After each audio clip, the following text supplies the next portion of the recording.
পার্শ্ববর্তী রাষ্ট্র বাংলাদেশের চলমান পরিস্থিতির উপর নজর রাখছে ত্রিপুরাও।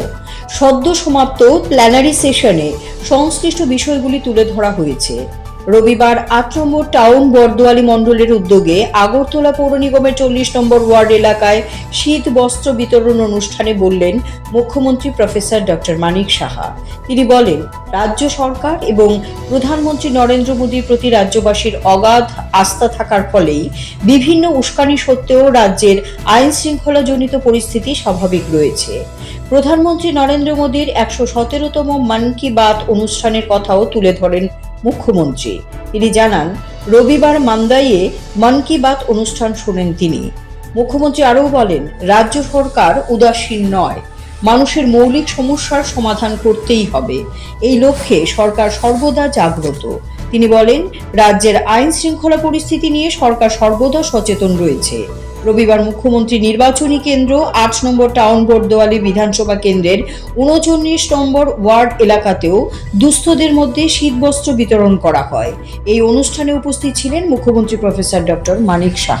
আপনার আইন শৃঙ্খলার কথা বলতে ত্রিপুরাতে এত সুন্দর এখন আইন শৃঙ্খলা আমরা চেষ্টা করছি, মাঝে মাঝে এদিক সেদিক খবর আসে, কিন্তু সেখানেও ২ ঘন্টা তুষার কথা আপনারা জানেন, সেখানেও অনেকে চক্রান্ত করে নানাভাবে চেষ্টা করেছে, কিন্তু উইদিন 4 days আমরা সেটাকে আমরা স্থগিত করে দিয়েছি।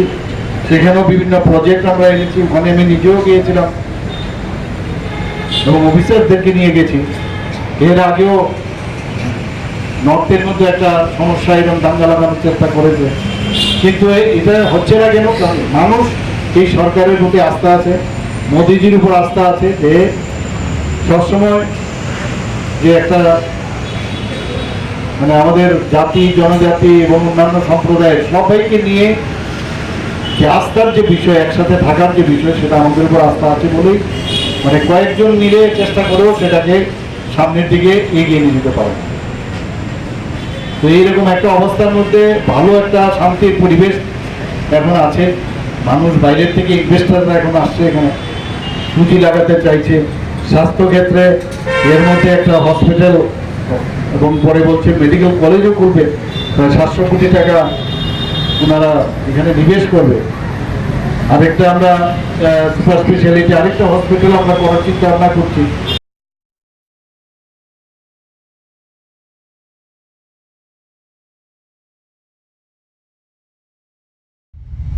Siri TV, channel for news and entertainment.